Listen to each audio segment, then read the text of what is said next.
Une nuée d'oiseaux aux allures des plus belles chorégraphies. Un balai aérien qui s'offre aux visiteurs de la réserve ornithologique de Djoudj. Ici vivent régulièrement quelques 3 millions d'oiseaux répartis en plus de 350 espèces. L'intérêt justement donc de ces oiseaux, de la présence de ces oiseaux, c'est par rapport justement donc aux différents services qu'offre le milieu pour les besoins métaboliques, mais également pour les besoins de reproduction et d'habitat. Et des dortoirs. Je rappelle que le parc national des oiseaux de Djoudj est le premier point d'eau que rencontrent les oiseaux migrateurs qui traversent le désert.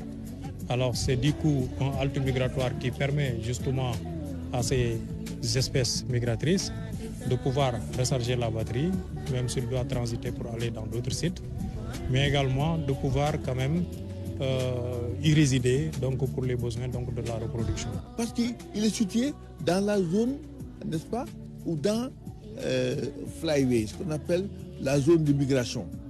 Or, si tu es dans la zone de migration, ça veut dire qu'il y a beaucoup d'oiseaux qui passent, qui ne restent pas et qui continuent. Mais ce qui indique également que le Djoudj est un réservoir de manger extraordinaire.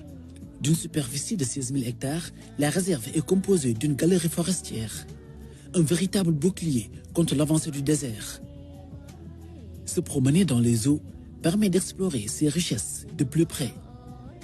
Son grand lac entouré de ruisseaux offre des conditions favorables à plusieurs espèces d'oiseaux, parmi lesquels les pélicans blancs, qui se distinguent par leur nombre et leur envergure.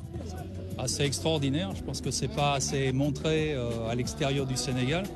Une richesse ornithologique extraordinaire, on a vu une variété d'oiseaux que je ne soupçonnais pas.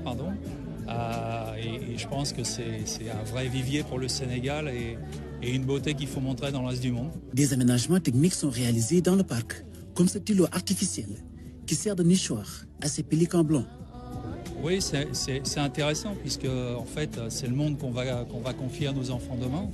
Donc quand on voit ce qui se fait et comment c'est protégé, les nichoirs et toutes ces choses-là, je pense que c'est une extrêmement bonne initiative et ça contribue à protéger la planète. Oui. Toute beauté est fragile, hein. Il faut se battre pour la préserver, partout par l'information, on veut informer mieux et davantage sur ces questions essentielles. Et c'est ça que nous avons de mieux à vendre, à montrer au monde. La beauté du site doit composer avec plusieurs menaces, comme l'acidification des eaux par les fertilisants des périmètres rizicoles contigus au parc et qui fragilisent la stabilité des écosystèmes. Il y a des impacts assez lourds sur cet écosystème-là, notamment toutes ces plantes aujourd'hui qui colonisent le plan d'eau et qui mettent en péril l'alimentation de ces oiseaux qui viennent parfois de très très loin, oiseaux migrateurs, et qui, s'ils ne retrouvent pas cette alimentation, c'est leur progéniture qui est menacée. L'exploitation pétrolière donc, qui se profile à l'horizon, qui pourrait être justement une menace pour le parc de Seyssel.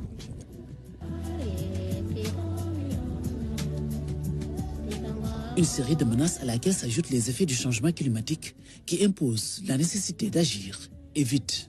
Nous avons d'abord commencé donc par un diagnostic participatif, une cartographie participative, mais également une approche inclusive et participative, qui permet non seulement de pouvoir mettre en contribution toutes les parties prenantes autour de la conservation, mais aussi de pouvoir faire ce qu'on appelle la triangulation de la problématique. Le plan quinquennal d'aménagement et de gestion pour la période 2022-2026 comprend 6 axes, dont une composante essentielle consacrée à l'aménagement. Alors l'aménagement consiste à restaurer les écosystèmes dégradés et à dégager et à créer un équilibre écosystémique.